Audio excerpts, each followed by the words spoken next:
എല്ലാ മലയാളികൾക്കും, എല്ലാ സഹോദരങ്ങൾക്കും, സഹോദരിമാർക്കും, അമ്മമാർക്കും, എൻ്റെ എല്ലാ പ്രേക്ഷകർക്കും സമൃദ്ധിയുടെ ഐശ്വര്യത്തിൻ്റെ വിഷു ആശംസകൾ. ഈ വിഷു നിങ്ങളുടെ ജീവിതത്തിലെ ഒരു വലിയ ടേണിംഗ് പോയിൻ്റാണ്. ഈ വിഷു നിങ്ങളുടെ ജീവിതത്തിലെ ഒരു വലിയ മാറ്റത്തിൻ്റെ തുടക്കമാണ്. എല്ലാവരും ഇപ്പോൾ ഇന്ന് രാവിലെ കണിയൊക്കെ കണ്ട് ഉണർന്ന് കൈനീട്ടങ്ങളൊക്കെ സ്വീകരിച്ച് വലിയ ഒരു സമൃദ്ധിയുടെ വരവേൽപ്പിന് വേണ്ടിയുള്ള ഒരുക്കത്തിലാണ് എന്നറിയാം. ആശങ്കകൾ വേണ്ട, ഭയം വേണ്ട, ചിന്തകൾ ആവശ്യമില്ല. വളരെ കൃത്യമായിട്ട് ഈ വിഷു ഒരു പുതുവർഷത്തിലേക്ക് കാലെടുത്ത് വെക്കുന്നത് പോലെ തന്നെ ഒരു പുതിയ ഭരണത്തിലേക്കുള്ള ചുവടുവെപ്പ് കൂടിയാണ് ഈ വിഷു എന്ന് പറയുന്നത്. മെയ് 4 കഴിയുമ്പോൾ കേരളത്തിൽ ഒരു സമൃദ്ധിയുടെ ഐശ്വര്യത്തിൻ്റെ ഒരു നല്ല നാളുകളുടെ ഒരു ഭരണം തുടങ്ങാൻ പോവുകയാണ്. അതുകൊണ്ട് തന്നെ ഈ വിഷു ഒരു ടേണിംഗ് പോയിൻ്റാണ് എന്ന് ഞാൻ പറയാൻ ആഗ്രഹിക്കുകയാണ്.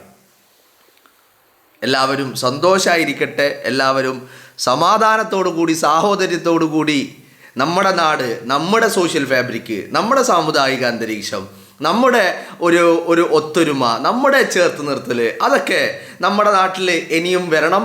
ഇത് മാറേണ്ടതല്ല, ഇത് നിലനിൽക്കേണ്ടതാണ്. ഇതൊന്നും മാറ്റപ്പെടേണ്ടതുമല്ല. ഈ സാഹോദര്യം, ഈ ഐക്യം, ഈ സമാധാനം, ഈ സന്തോഷം അത് എല്ലാ നാളും എല്ലായ്പ്പോഴും കേരളമുള്ള കാലത്തോളം ഉണ്ടാവേണ്ടത് തന്നെയാണ്. നമ്മളെല്ലാവരും വീട്ടിൽ വിഷു കൈനീട്ടമൊക്കെ കൊടുത്തിട്ടുണ്ട് അല്ലേ? എല്ലാവർക്കും വിഷു കൈനീട്ടങ്ങളൊക്കെ നൽകിയിട്ടുണ്ട്. അപ്പോൾ രാഹുൽ മാങ്കൂട്ടത്തിൽ വിഷു ആശംസ അറിയിച്ചുകൊണ്ട് രാഹുൽ പറഞ്ഞത്, വിഷു കൈനീട്ടം എനിക്ക് തരാനുള്ളവർക്കൊക്കെ, ആഗ്രഹിക്കുന്നവരൊക്കെ അടൂരിലെ വീട്ടിൽ വന്നിട്ട് വിഷു കൈനീട്ടം നൽകണം. ആരും ഓൺലൈനായിട്ട് വിഷു കൈനീട്ടം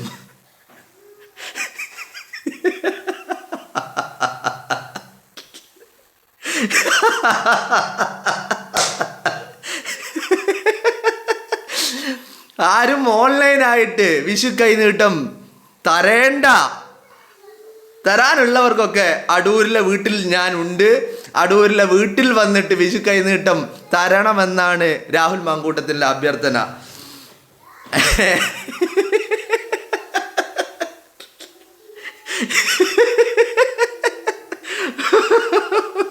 അത് പറയുമ്പോൾ തന്നെ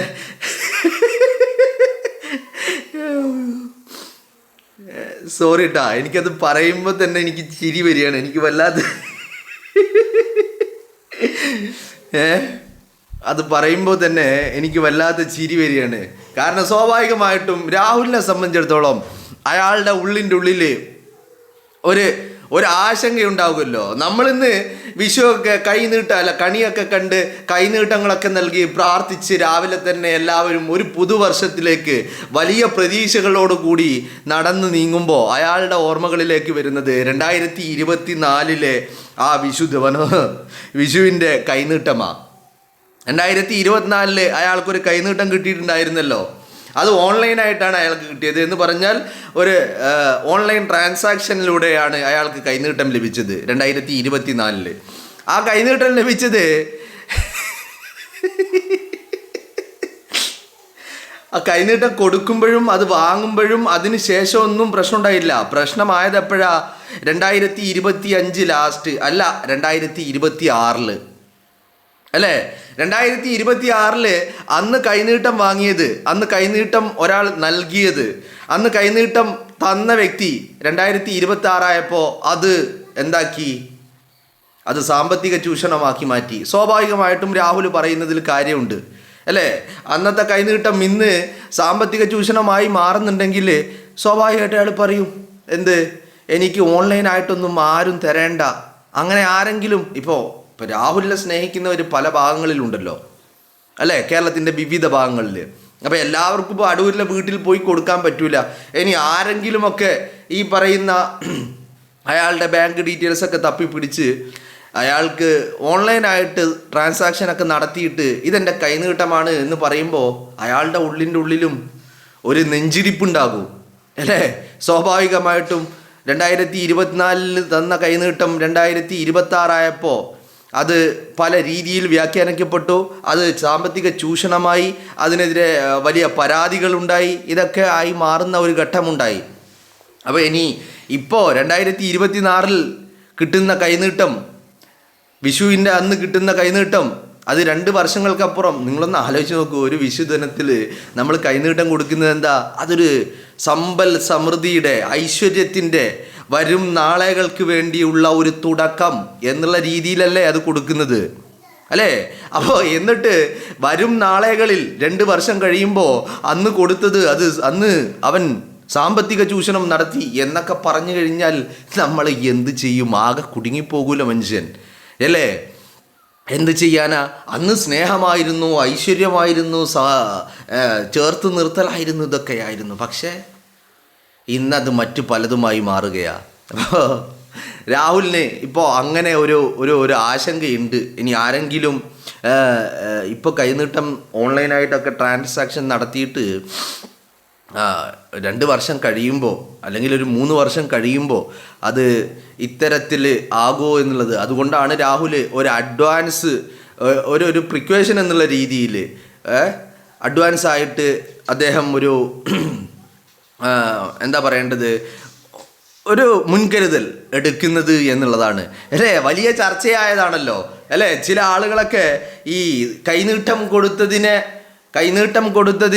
പിന്നീട് വലിയ സ്ക്രീൻഷോട്ടുകളൊക്കെ പുറത്തുവിട്ട് സാമ്പത്തിക ചൂഷണം നടത്തിയതിൻ്റെ തെളിവുകൾ ഇതാ എന്ന് പറഞ്ഞുകൊണ്ട് വലിയ സ്ക്രീൻഷോട്ടുകളൊക്കെ പുറത്തുവിട്ടു. അതും അന്ന് പറഞ്ഞ സംഭവം നടന്നു അല്ലെങ്കിൽ ആക്രമിക്കപ്പെട്ടു എന്ന് പറഞ്ഞ ദിവസങ്ങൾക്ക് 6 ദിവസം പിന്നീട്, അല്ലേ?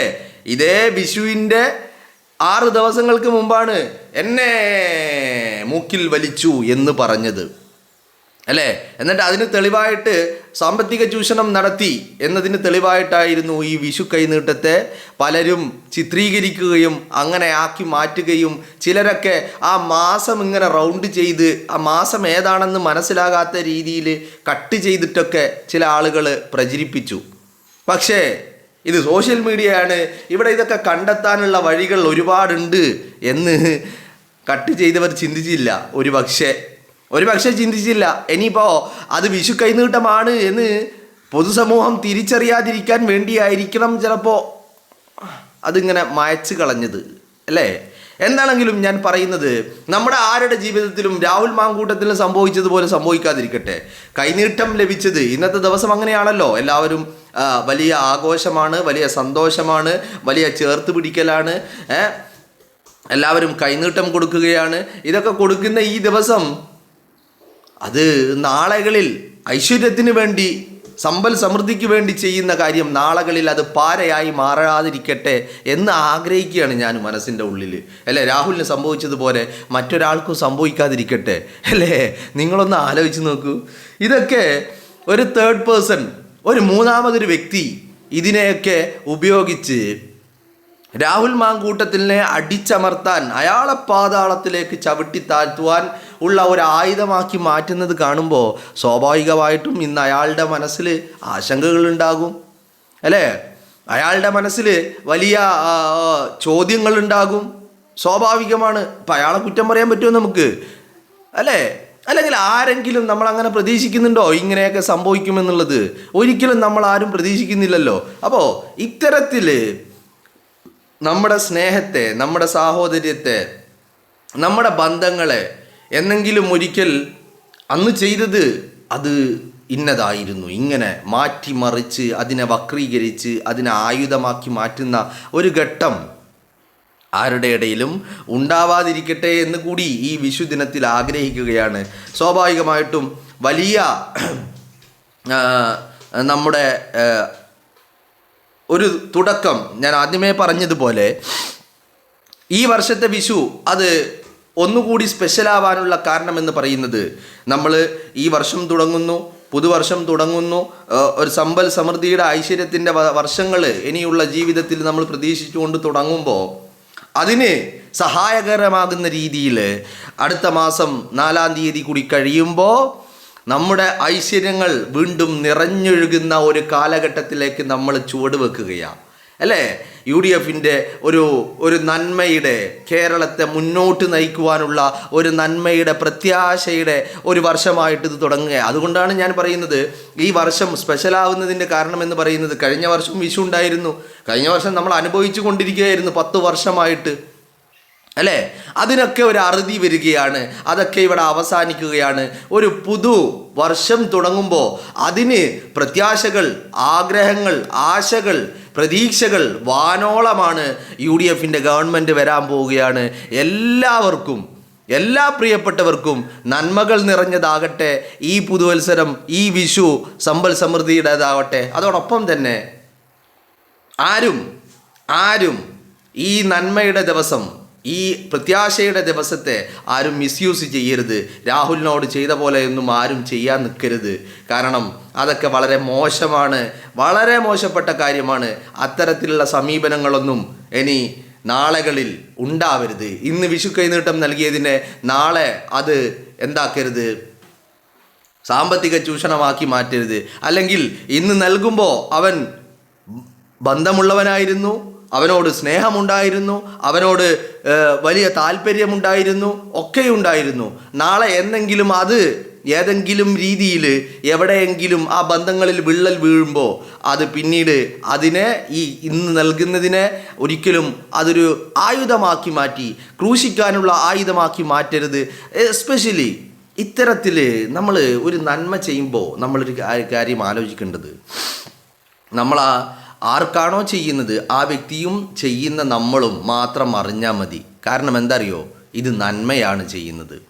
ആ നന്മകൾ നമ്മളിങ്ങനെ മറ്റൊരാളോട് പറഞ്ഞ് അത് അതിനുള്ള തെളിവുകൾ അവരുടെ കയ്യിൽ കൊടുത്ത് അത് അങ്ങോട്ടാക്കി അത് ഇങ്ങോട്ടാക്കി അതിനെ മിസ്യൂസ് ചെയ്യുന്ന ഒരായുധമാക്കി മാറ്റുന്ന, അത് വെച്ചിട്ട് മറ്റൊരുത്തനെ ചവിട്ടിത്താഴ്ത്താനുള്ള ഒരു ആയുധം മറ്റൊരുത്തൻ്റെ കയ്യിൽ കൊടുക്കുന്ന പ്രവണത ആരുടെ ഭാഗത്തുനിന്നും ഉണ്ടാകരുത് എന്ന് മാത്രമേ എനിക്ക് പറയാനുള്ളൂ. എല്ലാ പ്രിയപ്പെട്ടവർക്കും നന്മകൾ എല്ലായ്പ്പോഴും ഉണ്ടാകട്ടെ എന്ന് ആശംസിക്കുകയാണ്.